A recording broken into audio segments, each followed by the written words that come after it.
लेकिन अगर आप किसी और ग्रंथ के बारे में बोल देंगे, स्वामी दीपांकर, कभी अगर आपके हलक से निकला तो तबाही मच जाए। शुरू करें हम। Are you going to talk about Quran today? Miss Yadav, I challenge you. Quran में भी ऐसी बहुत सी चीजें लिखी हैं, चलें आप चर्चा करेंगी? What? आप करेंगे चर्चा? आपने आप करेंगी चर्चा? बुलाया है। आप सभी का बहुत बहुत स्वागत है। मेरा नाम रुबिका लियाकत है। आज इस वक्त मेरे पास रामचरितमानस है। रामचरितमानस भगवान राम के प्रति गोस्वामी तुलसीदास के प्रेम और समर्पण का प्रतीक। ये ग्रंथ घर घर में रखा जाता है, घर घर में लोग इसका पाठ करते हैं, इस ग्रंथ से प्रेरणा लेते हैं। इस ग्रंथ के बालकांड में तुलसीदास जी ने लिखा है, जाकी रही भावना जैसी प्रभु मूरत देखी तिन तैसी। अर्थ तो पता ही है आपको, जिसकी जैसी भावना होती है उसे उसी रूप में भगवान दिखते हैं। आज मैं रामचरितमानस का जिक्र इसलिए कर रही हूं क्योंकि बिहार के शिक्षा मंत्री चंद्रशेखर को इस रामचरितमानस में नफरत दिख रही है। नालंदा यूनिवर्सिटी के कार्यक्रम में छात्रों के बीच चंद्रशेखर ये कहते हैं कि रामचरितमानस दलितों, पिछड़ों और महिलाओं के खिलाफ है। रामचरितमानस की 4608 चौपाइयों में से एक दो का हवाला देकर इस रामचरितमानस का वो विरोध करते हैं। बयान पर विवाद के बावजूद कहते हैं कि मैंने तो सही कहा, घमंड देखिए। आखिर शिक्षा मंत्री को यह शिक्षा कहां से मिली? क्यों भगवान राम के जीवन पर आधारित ग्रंथ को जातियों में बांट रहे हैं? क्या जातियों में बांटने से उनको वोट मिलेंगे? और सवाल यह कि अपने मंत्री के बयान पर तेजस्वी यादव क्यों चुप है? सवाल यह कि अगर रामचरितमानस में नफरत है तो क्या बिहार सरकार रामचरितमानस पर बैन लगाएगी? आज की हुंकार इन्हीं सवालों के इर्द गिर्द है। सबसे पहले जरा यादव जी, आपसे मैं जानना चाहूंगी, जो कुछ कहा है मंत्री जी ने, शर्मसार करने वाला बयान है कि नहीं है? रुबिका जी, अगर आप इसको लिटरेरी पॉइंट से देखा जाए तो ये रामायण का क्रिटिकल एनालिसिस है। जिस तरह से उसमें क्या लिखा हुआ है, उसमें जो भी चर्चाएं हुई है उसके बारे में मंत्री जी बता रहे हैं। इसमें कोई शक नहीं है कि राम भगवान मर्यादा पुरुषोत्तम रहे हैं। हर माता पिता चाहते हैं कि उन्हें राम जैसा बेटा हो। यह अलग बात है कि हर लड़की चाहती है कि उसे शिव जैसा पति मिले, राम जैसा पति लड़की नहीं चाहती है। हर माँ बाप चाहते हैं कि राम जैसा बेटा हो, प्रजा चाहती है कि राम जैसा राजा हो।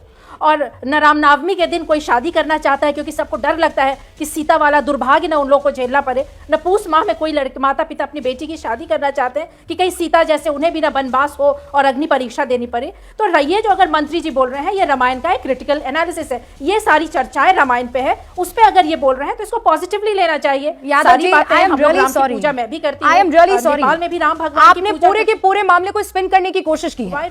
मैं बता रही हूँ आपको, आप मुझे ये बताइए, नफरत फैलाने वाली है? वो सीधे जो कह रहे हैं उसका क्रिटिकल एनालिसिस क्या है? इसमें क्रिटिकल एनालिसिस क्या है? एक शख्स ये कह रहा है कि ये नफरत फैलाने वाला रामचरितमानस नफरत फैलाती है, इसमें क्रिटिकल एनालिसिस कैसे हो सकता है?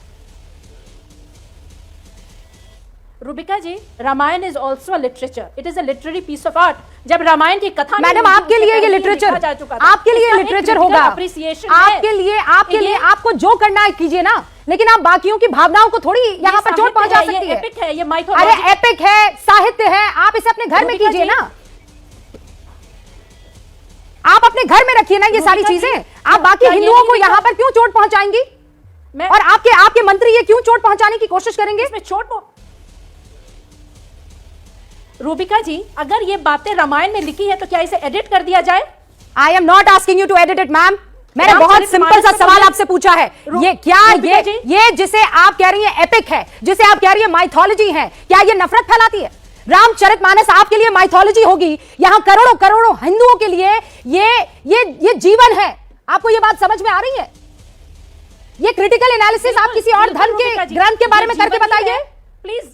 Izya Yadav ji, try and do it with any other religion. Let me complete, Rubika ji. Yes, please. Please let me complete, Rubika ji. Please let me complete my statement.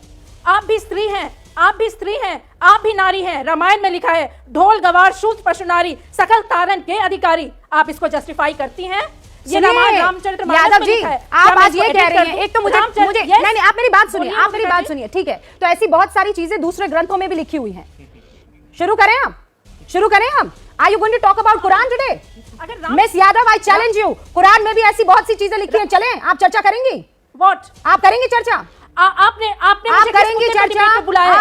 Quran पे discuss करने के लिए बुलाया है? कुरान नहीं, मैं ये कह रही हूँ रामचरितमानस हो या कुरान हो, अगर ये ग्रंथ है, अगर ये धार्मिक ग्रंथ है तो इनको छोड़ दीजिए। इनका क्रिटिकल एनालिसिस करने की आपकी कोई हैसियत नहीं है और ना किसी और की हैसियत होगी।